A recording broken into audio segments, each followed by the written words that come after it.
নির্বাচনের প্রস্তুতি নিচ্ছি, যা জাতির জন্য ঐতিহাসিক মুহূর্ত হয়ে উঠবে।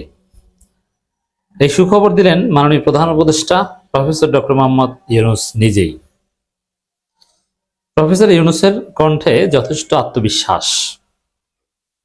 আমরা যে শঙ্কা দেখতে পাই, যে অনিশ্চয়তা দেখতে পাই, প্রফেসর ইউনূস এগুলোতে বিশ্বাস করেন না। এর মানে জুলাই সনদ আটকে দেয়া কিংবা জামায়াতের যে থ্রেট,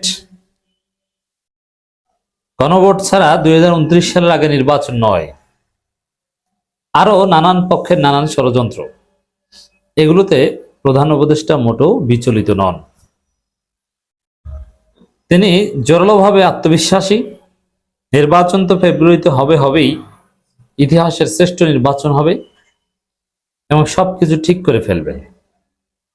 এই মহা আত্মবিশ্বাসী প্রফেসর ইউনূস কিভাবে, দ্যাট ইজ কোশ্চেন।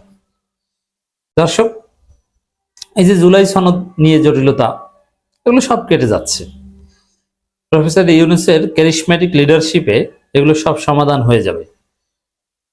সব পক্ষ কোনো না কোনোভাবে এগুলো মেনে নিতে বাধ্য হবে, ঘুরিয়ে ফিরিয়ে। একই সাথে নির্বাচনের বিরুদ্ধে যে ষড়যন্ত্র, আওয়ামী লীগের যে নাশকতা, আওয়ামী লীগ এখন সশস্ত্র হয়ে উঠছে এবং অগ্নিসংযোগ করে পেট্রোল বোমা মেরে সেটার দায় স্বীকার করছে জঙ্গি গোষ্ঠীদের মতো। এর মানে বাংলাদেশ সরকারকে, জনগণকে একটা জঙ্গি গোষ্ঠীকে মোকাবেলা করতে হচ্ছে। কারণ দেখেন, বিএনপিও কিন্তু পেট্রোল বোমা মারত, বিএনপিও কিন্তু গাড়ি ভাঙচুর করত, বিএনপিও এই অপরাজনীতিতে বিশ্বাস করে, এটা জাতি দেখেছে। কিন্তু বিএনপি কিন্তু দায় স্বীকার করতো না। বিএনপি বলতো আমাদের কর্মসূচি শান্তিপূর্ণ হয়েছে। এখন যেসব গাড়ি পোড়ানো বা অন্যান্য যে ঘটনা, এগুলো অন্য কেউ করেছে বলে বিএনপি দাবি করত। কিন্তু আওয়ামী লীগ কোথায় চলে গিয়েছে দেখেন, যে আওয়ামী লীগ দায় স্বীকার করছে। কিন্তু প্রফেসর ইউনূস এতে বিচলিত নন যে আওয়ামী লীগ সশস্ত্র হয়ে উঠেছে, সরাসরি জঙ্গি হয়ে উঠেছে না। কেন বিচলিত নন? তারপর কেন তিনি আত্মবিশ্বাসী, ইতিহাসের শ্রেষ্ঠ নির্বাচন হবে, ঐতিহাসিক মুহূর্ত হয়ে উঠছে, ইতিহাসের শ্রেষ্ঠ নির্বাচন, এগুলো কেন, কিভাবে বলছেন? আসলে বিচ্ছিন্নতাবাদী জঙ্গিদের দমন করার জন্যে, নিশ্চিহ্ন করার জন্যে জনগণের সম্পৃক্ততা থাকলে খুব সহজ হয়। এজন্য কাউন্টার ইন্টারজেন্সি থিওরি যারা পড়েছেন, তার মধ্যে এগুলো আছে।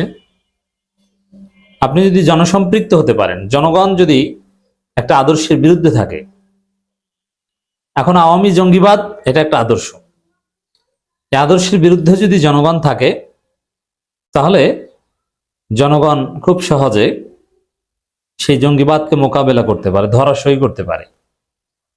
কারণ আওয়ামী লীগের বিরুদ্ধে জনগণ আছে, সরকার তো আছেই। আওয়ামী লীগকে দমন করা কোনো ব্যাপার না।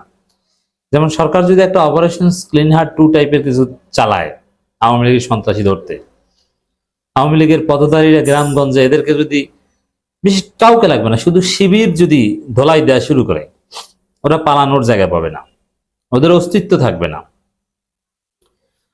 আরো কিছু প্রক্রিয়া আছে, যেমন একটা ট্রুথ অ্যান্ড রিকনসিলিয়েশন কমিশন গঠন করে রাজনৈতিক দলগুলোকে যদি বলে, আওয়ামী লীগের লোকজনকে যারা মামলার আসামি না, ক্লিন ইমেজে, তারা যে যা পারো তাদের তোমাদের দলে নিয়ে নাও। মানে আওয়ামী লীগের লোকজন সবাই বিভিন্ন দলে রিপেট্রিয়েট হবে, আর যারা অপরাধী তারা জেলে থাকবে, যারা পলাতক তাদেরকে ধরা হবে। এরপরে দেখবেন যে আওয়ামী লীগের কোনো নাশকতা করার কোনো সক্ষমতাই থাকবে না। এখনো সক্ষমতা নাই, এরা কিছু টাকা পয়সা আছে, টাকা ফুরিয়ে গেলে এটা আর পারবে না।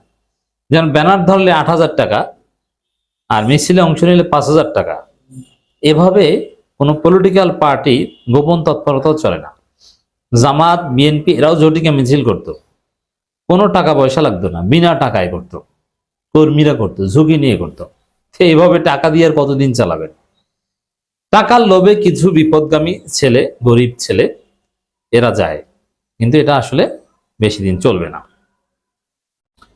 দর্শক, নির্বাচনের প্রস্তুতি নিচ্ছি, যা জাতির জন্য ঐতিহাসিক মুহূর্ত হয়ে উঠবে। মাননীয় প্রধান উপদেষ্টার এই কথা তার সর্বোচ্চ আত্মবিশ্বাসের প্রমাণ, এবং সব বাধা বিপত্তি অতিক্রম করতে পারবেন তার এই দৃঢ় বিশ্বাসের প্রমাণ তার এই বক্তব্য। এবং নির্বাচনী প্রচারণা শুরু হওয়ার আগে কিংবা তফসিল ঘোষণার আগে আওয়ামী লীগকে আচ্ছা মতো ধোলাই দিয়ে তাদেরকে গর্তে ঢুকিয়ে নেবেন, এরকম একটা প্ল্যান আছে। অলরেডি আপনি দেখেছেন যে শিবির কিভাবে মরে মরে পয়েন্টে পয়েন্টে অবস্থান নিচ্ছে, কিভাবে জেগে উঠেছে।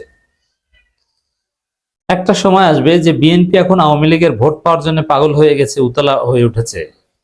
একটা সময় আসবে যে রাজনীতিতে টিকে থাকার জন্য বিএনপিও আওয়ামী লীগকে পেটাতে নামবে, নইলে আওয়ামী লীগ বিএনপি ট্রেন্ডের বাইরে চলে যাবে।